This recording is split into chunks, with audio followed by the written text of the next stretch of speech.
जय हिंद दोस्तों। Class 12th की थीम्स एनसीईआरटी हिस्ट्री का डिस्कशन कर रहे हैं हम लोग। और 3 पार्ट हैं जैसा कि आपको पता है। इसमें से जो पार्ट 2 है, पार्ट 2 में थीम 5, थीम 6, थीम 7 और थीम 8 का डिस्कशन हमने स्टार्ट कर दिया है। और काफ़ी कुछ हमने डिस्कस भी किया है इसमें से, जिनमें पीजेंट जमींदार और स्टेट यानी मुगल एम्पायर के टाइम पे सोसाइटी किस तरीके की थी, मेनली एग्रेरियन सोसाइटी थी। इनके बारे में हम समझ रहे हैं और ये बहुत ही इंपॉर्टेंट चैप्टर है। काफ़ी सारे सवाल यहाँ से पूछे भी गए हैं। तो इसमें हमने काफ़ी कुछ डिस्कस किया था, जैसे मुगल इंडिया के टाइम पे ज़मींदार वगैरह के बारे में समझा था। और बहुत लोग इसे ब्रिटिश पीरियड के टाइम की ज़मींदारी सिस्टम से कंफ्यूज करते हैं, बट इन दोनों में कुछ डिफरेंसेस हैं, कुछ सिमिलरिटी है और इस पे बेस्ड क्वेश्चन भी पूछा गया है सीडीएस में। वो क्वेश्चन भी हमने कवर किया था। तो उम्मीद है आपने इन चीज़ों को बहुत ही अच्छे से कवर किया होगा। और इवन अगर हम बात करें ज़मींदार्स के पावर की, तो इससे आप यहाँ से भी अंदाज़ा लगा सकते हैं कि ये अपनी खुद की आर्मी भी रखते थे और इनकी संख्या भी काफ़ी ज़्यादा थी आर्मी की। इसके बाद हमने ये भी समझा कि इनमें थोड़ा डाउट भी होता है कि ज़मींदार एक्सप्लोटेटिव थे या नहीं, या मेनली आप कह सकते हैं कि इस पर हाँ कहना मुश्किल है। और इनका जो रिलेशनशिप था पीजेंट्री के साथ, ये रेसिप्रोसिटी का माना जाता है, यानी इनका भी काफ़ी सारा कह लें आपकी मतलब जुड़ा था पीजेंट्स के साथ, बिकॉज दोनों का म्यूचुअल रेसिप्रोकेशन, म्यूचुअल रिलेशनशिप देखने को मिलता है। इसके बाद हमने लैंड रेवेन्यू सिस्टम पर डिस्कस करना है। तो आप लास्ट वाले पार्ट्स को देख लीजिए, प्लेलिस्ट की लिंक डिस्क्रिप्शन बॉक्स में है, वहाँ से आप कवर कर लीजिए सारे वीडियोस को। सीक्वेंस में देखेंगे तो आपको काफ़ी ज़्यादा बेनिफिट होगा। अब बात करते हैं लैंड रेवेन्यू सिस्टम की। तो देखिए, हमें पता है कि जो मुगल एम्पायर की आधारशिला है, या यूँ कह लें कि इनका जो कंप्लीट जो बेस है, जिसके बेस पे ही अपना स्टेट रन कर रहे हैं, जो भी पैसों की रिक्वायरमेंट है वो सब कुछ फुलफिल हो रहा है किनसे? लैंड में जो रेवेन्यू आ रहा है उनसे। इसलिए आप कह लें कि आधारशिला है इनका ज़मींदारी सिस्टम, या ज़मींदार जो टैक्स कलेक्ट कर रहे हैं उन्हें। इसी तरीके से हम कह सकते हैं कि जो स्टेट है, अगर उन्हें एडमिनिस्ट्रेटिव अपैरेटस जो होता है स्टेट का, जिसके बेस पे स्टेट चलेगी, स्टेट का पूरा जो मैकेनिज्म है मुगल पीरियड के टाइम पे, वो आधारित था किस पे? एग्रीकल्चर प्रोडक्शन पर। अगर एग्रीकल्चर प्रोडक्शन पर इनका कंट्रोल नहीं होगा, सही तरीके से ये मनी एंड मार्केट को कंट्रोल नहीं करेंगे, और सही तरीके से जो टैक्स है, एक तरीके से कह लें, जो भी प्रोड्यूस पर लिया जा रहा था, अगर वो चीज़ें सही ढंग से नहीं होंगी तो काफ़ी ज़्यादा दिक्कत आएगी, पैसे की शॉर्टेज भी देखने को मिलेगी और जनता भी परेशान रहेगी। इसलिए जो रेवेन्यू है उसे कंट्रोल करना, उसे फिक्स करना बहुत ज़्यादा ज़रूरी था। इवन हम अकबर के टाइम पे देखते हैं कि जो रेवेन्यू है जो स्टेट पे बेस्ड है, जैसे एग्जांपल से मैं आपको समझाता हूँ। दहसाला सिस्टम का नाम आपने सुना होगा। लास्ट 10 ईयर के प्राइसेस को कंपेयर करके प्राइसेस तय किए जा रहे थे। अब आप समझिए कि ऐसा नीड क्या पड़ी। तो डेफिनेटली यहाँ पे अकबर जो है वो चाहते थे कि बिल्कुल परफेक्ट सिस्टम हो, किसी भी तरीके से ना ही किसानों को दिक्कत हो, ना ही हमारा टैक्स कलेक्शन कम हो, इसलिए इस तरीके के मैकेनिज्म यूज किए जा रहे थे। इसके बाद हम यह भी देखते हैं, जैसे अगर हम कुछ स्टेट अपैरेटस की बात करें कि किन चीज़ों के माध्यम से ये टैक्स कलेक्शन को सुनिश्चित कर रहे थे, तो इनमें यह था कि जो दफ्तर है, जिसे ऑफिस कहते हैं दीवान का, जो कि दीवान का क्या, अच्छा दीवान की क्या रेस्पॉन्सिबिलिटी थी, ये भी एग्जाम में पूछा जाता है, बहुत ही अच्छे से समझिए इसे। ये रेस्पॉन्सिबल थे फिजिकल सिस्टम को सुपरवाइज करने में। फिजिकल सिस्टम मतलब जितने भी पैसे की लेन देन होगी, कितना पैसा आया टैक्स के रूप में, कितना जाएगा, या कहाँ कहाँ पे पैसे खर्च होंगे, इन चीज़ों को सुपरवाइज करने का काम दीवान का होता था। तो ये बहुत ही इंपॉर्टेंट है। इवन हम आगे जा कर के देखेंगे कि नहीं, इससे पहले वाले पीरियड में हम थोड़ा जाएंगे तो दीवान के नाम पे बहुत सारे पोस्ट होते थे, जैसे दीवाने इंसा हो गया, दीवाने बंदगानी हो गया, दीवाने खैरात, बहुत सारे डिपार्टमेंट देखने को मिले थे। लेकिन यहाँ पे अगर हम स्पेसिफिकली दीवान टर्म की बात करें तो ये किसे रेफर करते हैं? ये जो पर्सन है ये सुपरवाइजर होते हैं किन चीज़ों के? तो मुगल पीरियड के टाइम पे जो फिजिकल सिस्टम था, फिजिकल सिस्टम, इसके सुपरवाइजर थे। तो ध्यान रखिएगा, ये इंपॉर्टेंट है। अब यहाँ से इंपॉर्टेंट चीज़ें शुरू हो जाएंगी और इसे नोट करते चलिएगा, जो मैं अलग से टर्म्स बताऊंगा। लास्ट में जब हम प्रीवियस ईयर क्वेश्चन करेंगे तब आप देखेंगे कि काफ़ी सारे सवाल यहाँ से पूछे गए हैं। अब समझते हैं आगे। देखिए, अगर मुगल स्टेट की बात करें तो इन्होंने प्रयास किया कि सबसे पहले इन्हें जानकारी मिले कि हमारे पास कितने लैंड है, किस तरीके के लैंड है, क्या एग्रीकल्चर प्रोड्यूस है। अगर ये चीज़ें नहीं समझी जाएंगी तो प्रॉपर तरीके से असेसमेंट करना मुश्किल हो जाएगा। इसलिए अलग अलग रूलर्स के द्वारा लैंड असेसमेंट के मेथड्स भी इंट्रोड्यूस किए गए। ठीक है, जैसे अगर हम अकबर के बाद जो रूलर आते हैं, सूर इंटरेंजम के बारे में आपने पढ़ा होगा, जो बीच वाला पीरियड है। अकबर के बाद भी ओबियसली काफ़ी सारे रूरल थे, लेकिन हम यहाँ पे बात कर रहे हैं स्पेसिफिकली शेर शाह सूरी के टाइम पीरियड की। तो ये हमें पता है कि इनके बाद आते हैं हुमायूं के बाद जो बीच का टाइम होता है उस टाइम पे। तो इन्होंने एक गजे सिकंदरी नाम से भी इंट्रोड्यूस किया था जिससे ये लैंड को मेज़र करते थे। तो ऐसे बहुत सारे रूलर थे जिन्होंने अलग अलग मेथड का यूज़ किया। तो ये सब चीज़ें मैं इसलिए बता रहा हूँ ताकि आप रिलेट कर पाएँ कि ये एक इंपॉर्टेंट बात है कि सबसे पहले लैंड को समझा जाए, लैंड की प्रॉपर असेसमेंट की जाए, लैंड में किस तरीके के प्रोड्यूस हो रहे हैं, इन चीज़ों को समझा जाए ताकि जो टैक्स का बर्डन है लोगों पे उसे एक सही तरीके से फिक्स किया जाए। ये नहीं कि प्रोडक्शन काफ़ी ज़्यादा हो रहा है बट टैक्स काफ़ी कम लिया जा रहा है, तो इससे तो स्टेट को लॉस है। लेकिन अगर काफ़ी कम प्रोडक्शन हो रहा है और काफ़ी ज़्यादा टैक्सेस लगा दिए जा रहे हैं, मान लीजिए बहुत ही कम प्रोडक्शन है और वहाँ पे भी लेट सपोज 1/5 टैक्स के रूप में या 1/3 टैक्स के रूप में ले लिया जा रहा है, तो ये बहुत ज़्यादा है। इसके बाद आगे देखते हैं तो लैंड रेवेन्यू के जो अरेंजमेंट्स है इसे 2 स्टेज में बांट दिया गया। तो पहला बार जो असेसमेंट होता था, सबसे पहले लैंड पर जो भी ऑफिशियल होते हैं वो जाते थे, लैंड की असेसमेंट करते थे, देखते थे किस तरीके की ये फसलें लगा रहे हैं या मिट्टी किस तरीके की है। उसके बाद जो है वह एक्चुअल कलेक्शन का प्रोसेस होता था। अब इसे समझते हैं, यहाँ पे कुछ टर्म्स यूज होंगे। जैसे जो यहाँ पे पहला टर्म है वो है जामा, बहुत ही ज़्यादा इंपॉर्टेंट टर्म है, सिविल सर्विस में पूछा जा सकता है, बहुत सारे एग्जाम्स में पूछा गया है बट सिविल सर्विस में भी पूछा जा सकता है। तो ध्यान रखिएगा, जामा का मतलब क्या है, जो भी अमाउंट असेस किया जाएगा। असेस किया जाएगा मतलब सबसे पहले जो ऑफिशियल्स हैं वो लैंड को समझेंगे और उसके बाद जो है वो एक निर्धारित करेंगे कि हाँ इतना टैक्स के रूप में लिया जाएगा और वो जो असेसमेंट वाली अमाउंट होगी ये जामा कहलाएगी। दूसरा टर्म देखिए हासिल। हासिल का मतलब क्या है, एक तो यहाँ पे फिक्स कर दिया गया कि लेट सपोज यहाँ पे आपको जो क्रॉप प्रोडक्शन है उसका 1/5 देना है लेट सपोज। लेकिन जब कलेक्शन के टाइम पे देखा गया तो मान लीजिए लेट सपोज सिर्फ 1/6 कलेक्ट हो पाया, तो ये वाली जो अमाउंट है जो कि फिक्स कर दी गई थी वो थी जामा। लेकिन जो एक्चुअल में प्रोडक्शन हुआ, जो एक्चुअल में टैक्स कलेक्शन हुआ, जो अमाउंट कलेक्शन हुआ वो कहलाया हासिल। हासिल का मतलब क्या होता है, हासिल का मतलब होता है कि इस चीज़ को प्राप्त करना। तो यही चीज़ जो है ये प्राप्त हुई एक्चुअल कलेक्शन के रूप में। तो जो भी ये ध्यान रख सकते हैं आप, ये टर्म तो आज भी यूज़ होता है, काफ़ी कॉमन टर्म है हासिल। तो हासिल का मतलब है कि कितना उसके पास टैक्स कलेक्शन के रूप में लिया गया वो हासिल है, लेकिन जो एक्चुअल में अमाउंट फिक्स की गई थी, असेस की गई थी, वो कहलाती है जामा। दोनों टर्म पूछे गए हैं, बहुत ज़्यादा इंपॉर्टेंट है। इसके बाद देखते हैं अमील गुजार के बारे में। अमील गुजार का मतलब क्या होता है, रेवेन्यू कलेक्टर, जो रेवेन्यू को कलेक्ट करते हैं, यानी जो आप कह सकते हैं कि जो भी रेवेन्यू फिक्स किए गए एक पर्टिकुलर लैंड में। लेट सपोज ये एक फार्मर है और ये इनकी लैंड है, ये लैंड ए है। अब इस लैंड पे पर्टिकुलरली असेसमेंट के बाद ये पता लगाया गया कि यहाँ पे जो टैक्स कलेक्शन है वो 1/6 होगा। अब ये जो टैक्स कलेक्शन करने के लिए ऑफिशियल आएंगे, जो रेवेन्यू कलेक्टर आएंगे, उन्हें कहा जाएगा अमील गुजार। तो आई होप आपको अमील गुजार का मतलब क्लियर हो गया अच्छे से।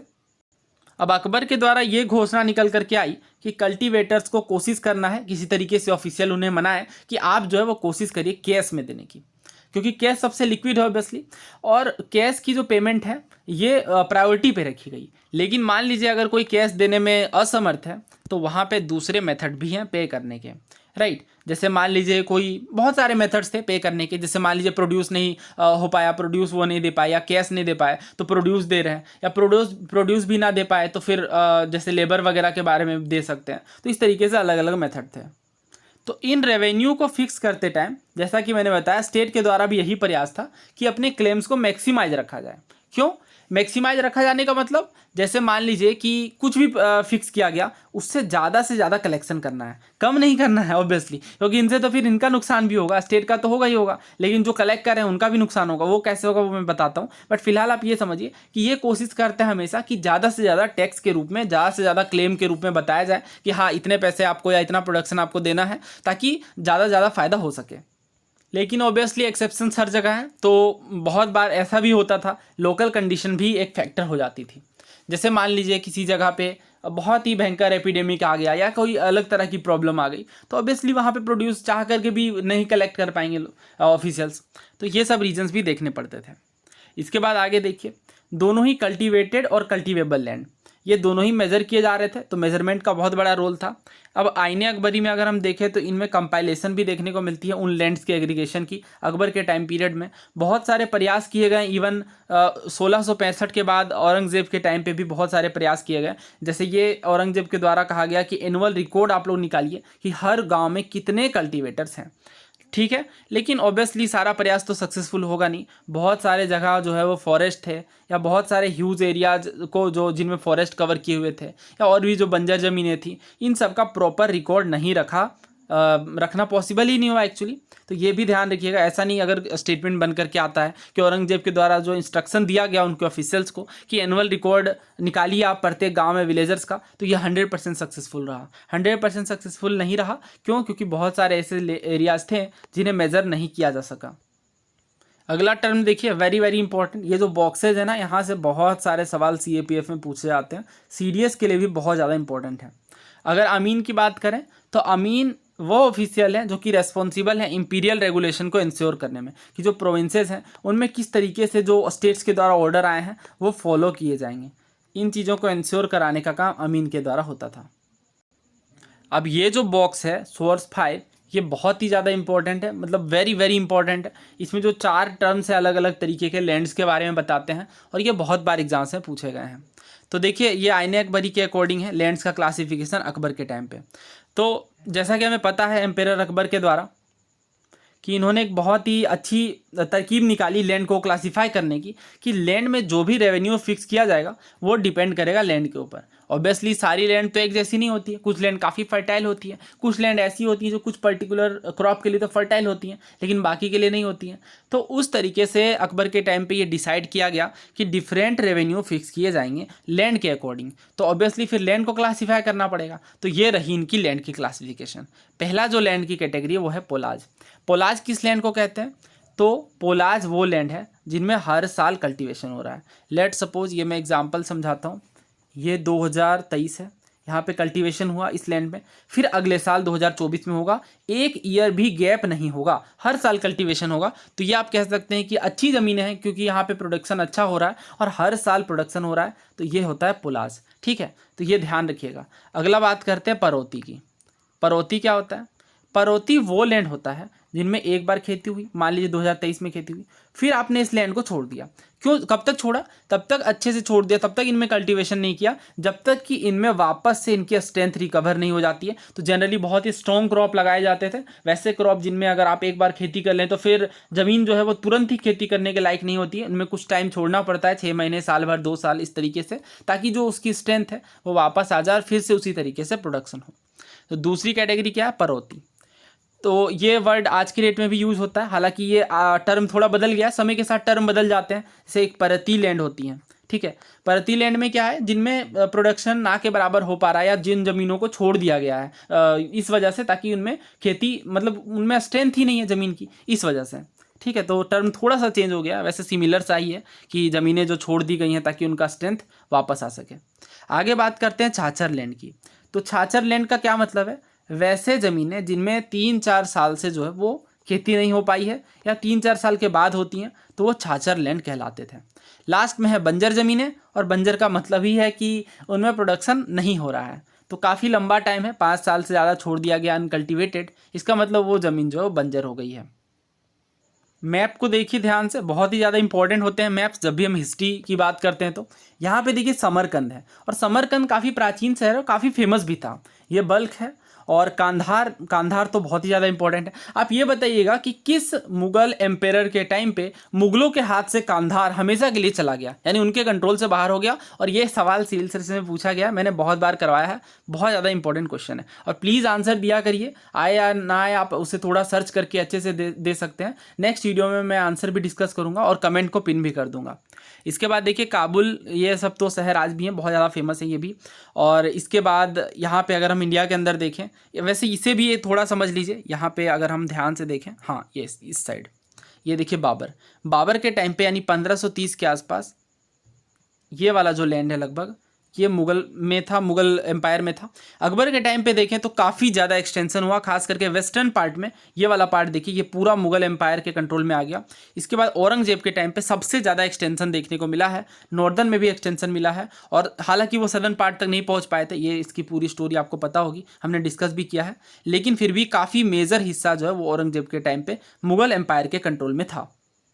तो मराठाज काफ़ी फॉर्मिडेबल थे, और औरंगजेब की डेक्कन पॉलिसी सक्सेसफुल नहीं हो पाई। इवन कुछ हिस्टोरियन, जैसे एक हिस्टोरियन है जदुनाथ सरकार, उनका तो यह भी कहना था कि जो दक्कन के अल्सर्स हैं, ये भी पूछा गया है एग्जाम्स में, इसी वजह से जो मुगल एम्पायर है उसका डिसइंटीग्रेशन हुआ। तो ये कुछ इंपॉर्टेंट बातें हैं जो हमने कवर करी औरंगजेब के रिगार्डिंग। मनसबदारी सिस्टम की बात करते हैं तो इस पर एक सेपरेट वीडियो मैंने बनाई है। अगर आप मनसबदारी सिस्टम लिखेंगे बाय फैसेट्स ऑफ यूपीएससी तो वीडियो मिल जाएगी। अलग से मैं लिंक भी डाल देता हूँ डिस्क्रिप्शन बॉक्स में, चेक कर लीजिएगा। तो मनसबदारी सिस्टम बहुत ही ज़्यादा इंपॉर्टेंट है, ठीक है। बहुत सारे सवाल यहाँ से पूछे गए हैं और उस वीडियो की खास बात यही है कि हमने बहुत ज़्यादा सवाल, लगभग 15-20 सवाल जो हैं जो कि यूपीएससी के ही प्रीवियस ईयर क्वेश्चन है, वो हमने इस वीडियो में कवर किया है। और मनसबदारी, जागीरदारी, जितने भी इस तरीके के सिस्टम है वो एक ही वीडियो में हमने कवर कर दिया है ताकि सारी कन्फ्यूजन का द एंड हो जाए। तो मुगल एडमिनिस्ट्रेटिव सिस्टम में जैसा कि हमें पता है एक मनसबदारी सिस्टम था, और मनसबदारी सिस्टम एक तरीके से वो सिस्टम था जिसमें ऑफिशियल्स को कैटेगराइज किया गया था और ये रिस्पॉन्सिबल था सिविल और मिलिट्री अफेयर्स के लिए। और मनसबदार को आज की डेट में जो ऑफिशियल्स हैं उनसे आप कंपेयर कर सकते हैं, हालांकि काफ़ी सारे डिफरेंसेस होंगे बट ऑफिशियल्स ही थे। और इन्हें जिनमें नकदी में कैश दिया जाता था, ठीक है, नकदी मतलब कैश में जो पैसे दिए जाते थे ज़्यादातर मनसबदार को, लेकिन कुछ मनसबदार ऐसे भी थे जिन्हें रेवेन्यू दी जाती थी, और जिन मनसबदार को जागीर के थ्रू पे किया जाता था वो जागीरदारी का पार्ट होते थे। तो मेरी आपसे ये रिक्वेस्ट है कि आप डिस्क्रिप्शन बॉक्स में जाइए और इस वीडियो को अच्छे से समझिए, क्योंकि यहाँ पे मैंने कंप्लीट डिस्कशन किया है इसके विषय में। ना वीडियो पोस्ट करके इस क्वेश्चन का आंसर दीजिए। ये जो सवाल है वो CAPF 2010 में पूछा गया है। तो यहाँ पे हमें क्लासिफिकेशन दिया गया है लैंड का अकबर के टाइम पे, और ये 4 हैं: पोलाज, परोती, छाछर और बंजर। और यहाँ पे एक्सप्लेनेशन है और ये 4 एक्सप्लेनेशन है, आपको ये मैच करनी है। तो याद करिए पोलाज के बारे में हमने क्या डिस्कस किया था कि ये 5 साल से ज़्यादा वाली अनकल्टिवेटेड ज़मीनें थी। तो जी नहीं, हमने पोलाज के बारे में ये पढ़ा था कि वैसी ज़मीनें जो हर साल कल्टीवेट की जा रही हैं, सक्सेशन में क्रॉप्स लगाए जा रहे हैं, वो कहलाते हैं पोलाज लैंड। अगला बात करते हैं परोती की। तो परोती के बारे में हमने क्या डिस्कस किया? ये डिस्कस किया जो कि तब तक लैंड को छोड़ दिया गया अनकल्टिवेटेड जब तक कि उनकी स्ट्रेंथ वापस ना आ जाए, तो बी जाएगा 3 के साथ। और अगर छाछर की बात करें तो 3 से 4 साल वाली ज़मीनें जो छोड़ दी गई हैं, उनमें कल्टिवेशन नहीं किया जा रहा है वैसा। और लास्ट है, अच्छा ये 4 है, फिर 3, उसके बाद ये 2 है ना। और लास्ट अगर हम बात करें बंजर की, तो वैसी ज़मीनें जो 5 साल से ज़्यादा अनकल्टिवेटेड छोड़ दी गई, तो डी जाएगा 1 के साथ। तो उम्मीद है आपने ये काफ़ी आसानी से मैच कर लिया होगा और इंपॉर्टेंट क्वेश्चन है ये, तो इनको अगर आप लिख लेंगे और रिवीजन करेंगे तो एग्ज़ाम के टाइम पे बहुत अच्छे से ये ध्यान में आएंगे, और ऐसे सवाल बहुत बार पूछे जाते हैं, मोस्ट फ्रीक्वेंट क्वेश्चन हैं ये। अब मनसबदारी और जागीरदारी सिस्टम के बारे में जो बहुत सारे सवाल है वो मैं यहाँ पे नहीं कवर करूँगा, क्योंकि उन क्वेश्चन को रिपीट करने का कोई मतलब नहीं है, मैंने ऑलरेडी करवा दिया है वीडियो में, ठीक है। तो इसे आप जब देखेंगे इस वीडियो में तो उसके एंड में देखिएगा, या फिर अगर आपके पास कम टाइम है तो आप डायरेक्टली लास्ट वाले पार्ट में स्किप करिए जहाँ पे मैंने क्वेश्चंस डिस्कस किया है, और क्वेश्चंस को अटेम्प्ट करने का प्रयास करिए।